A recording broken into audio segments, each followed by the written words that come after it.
Hello friends, welcome to tasty Tamil kitchen. நாம இன்னைக்கு ரொம்பவே சுவையான வறுத்து அரைச்ச நண்டு குழம்பு தான் செய்ய போறோம். வாங்க இப்போ அதுக்கு தேவையான பொருட்கள் என்னென்னு பார்த்துடலாம். நண்டு ஒரு 500 கிராம் எடுத்து இந்த மாதிரி க்ளீன் பண்ணி எடுத்துக்கோங்க. சின்ன வெங்காயம் ஒரு 10 அல்லது 15 எடுத்து இந்த மாதிரி பொடிசா கட் பண்ணி வச்சுக்கோங்க. அப்புறமா தேங்காய் 1 கப், 2 பச்சை மிளகாய், கருவேப்பிலை 1 கொத்து, மிளகு 1/2 டீஸ்பூன் அதாவது பிளாக் பெப்பர், அப்புறமா ஜீரகம் 1/2 டீஸ்பூன், கடுகு 1/2 டீஸ்பூன் எடுத்துக்கோங்க. அப்புறமா புளி ஒரு லெமன் சைஸ் அளவு எடுத்து ஊற வச்சிடுங்க புளிக்கரைசல் எடுக்கிறதுக்கு. அதுக்கப்புறமா வரமிளகாய் தூள் 1 டீஸ்பூன், மல்லிப்பொடி 1 டீஸ்பூன், மஞ்சள் பொடி ஒரு 1/4 டீஸ்பூன் எடுத்துக்கோங்க. உப்பு 1 டீஸ்பூன் எடுத்துடுங்க. அப்புறமா எண்ணெய் ஒரு 3 டீஸ்பூன் எடுத்துக்கலாம். நாம இப்போ மசாலாவை வறுக்க ஆரம்பிச்சிடலாம். வறுத்து அதுக்கப்புறமா தான் நம்ம அரைக்க போறோம். அதுக்கு ஒரு கடாய் எடுத்துக்கோங்க. அதுல 2 டீஸ்பூன் எண்ணெய் சேர்த்துடலாம். எண்ணெய் நல்லா சூடானதுக்கு அப்புறமா மிளகு ஜீரகம் சேர்த்துடலாம்.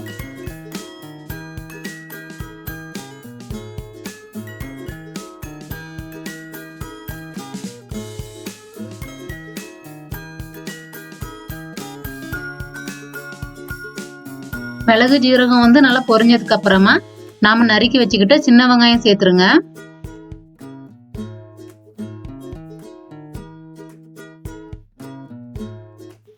இப்போ பச்சை மிளகாய் சேர்த்துடலாம்.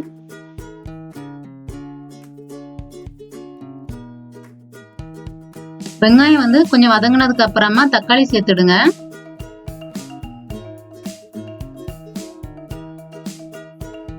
இப்போ பாத்தீங்கன்னா தக்காளி வெங்காயம் ரெண்டுமே நல்லா வதங்கிடுச்சு.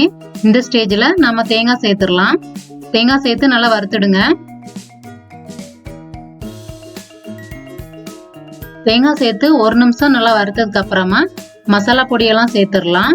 அதாவது மஞ்சள் பொடி, வரமிளகாய் பொடி, அப்புறமா மல்லிப்பொடி, அப்புறமா உப்பு, இது எல்லாமே சேர்த்து பச்சை வாசனை போறது வரைக்கும் நல்லா வறுத்துடுங்க. மசாலாலாம் நல்லா வறுபட்டதுக்கு அப்புறமா கொஞ்ச நேரம் ஆற வச்சிடலாம். மசாலா நல்லா ஆறுனதுக்கு அப்புறமா ஒரு மிக்ஸி ஜார்ல போட்டு கொஞ்சமா தண்ணி விட்டு நல்லா பேஸ்டா அரைச்சி எடுத்துக்கோங்க.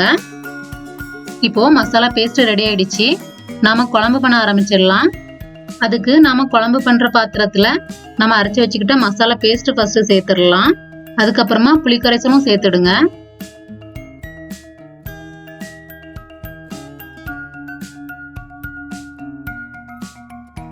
நாம புளிக்கரைசல் சேர்த்ததுக்கு அப்புறமா தேவையான அளவு தண்ணி சேர்த்துடுங்க.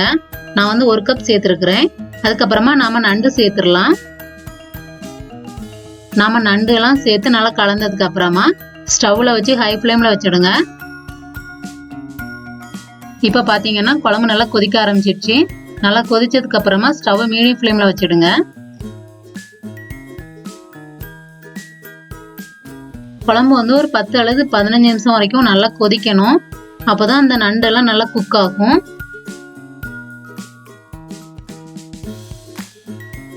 இப்போ குழம்பெல்லாம் நல்லா வத்திடுச்சு. நண்டும் நல்லா வெந்துருச்சு. இனிமே தாளிச்சு கொட்டிட வேண்டியதுதான். குழம்பு தாளிக்கிற பாத்திரத்துல 1 டீஸ்பூன் எண்ணெய் சேர்த்துடுங்க.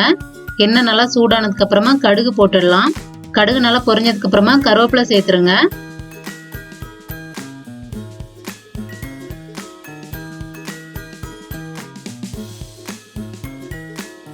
கருவேப்பிலை நல்லா பொரிஞ்சிடுச்சு.